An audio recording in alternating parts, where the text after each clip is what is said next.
Good morning to you. Thank you for joining with me. The Glenroy Hotel in Balloch is probably not the most natural place to meet people while talking about a forthcoming funeral. So I did wonder why I was being asked to meet there. And when I arrived, the place was shut. Admittedly, I was 2 or 3 minutes early, but on the dot of 11, a car swept into the car park. A young woman waved, jumped out the car, and immediately asked, "Is she no here yet?" Then the phone went to her ear. I could only hear one side of the conversation, but that side clearly said, "Well, just get down here. The minister is here." And there was a pause. "Well, pump it up." At that point, I became slightly concerned. But when the call finished, the bustling young woman jingled her keys and motioned for me to follow, and she explained. "I'm Kelly Marie. That was Danielle. She's got a nail in her tyre, but she'll pump it up and come down." And sure enough, she did. I was already amused by the uniqueness of this encounter, but there was more to come as I heard the story. Kelly Marie was now in full flow speaking about Derek who had passed away. Up until that moment, I'd assumed that Kelly Marie and the still-to-arrive Danielle were relatives of the deceased, but no. Truth slowly emerged. Thinking I should perhaps introduce some structure, I did say, "Now, where was Derek born?" "Here," came the answer. I said, "What, in the Glenroy?" And the look on Kelly's face suggested that she had been sent the village idiot. "No," she said, "in the Vale of Leven, born here, lived here all his life, never left the place." Now things were becoming clearer.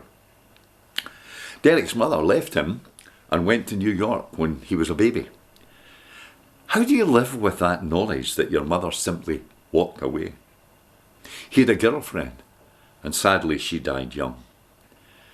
Despite my initial misgivings, realization dawned I was in fact in the right place. For the Glenroy was second home for Derek.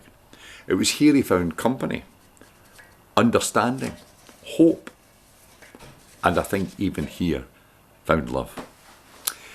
I listened to these 2 lassies and found it was life-affirming. They never claimed to be special. They simply saw a need and met it with kindness. And as I listened, I found myself thinking of another story.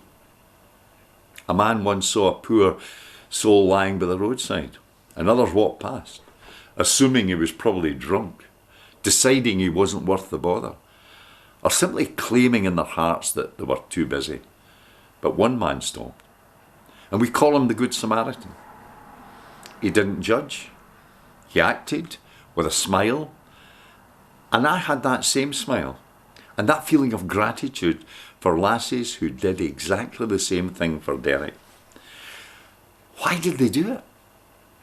They simply did it because it was the right thing to do. And I challenge myself as I challenge you. How many people do we pass by?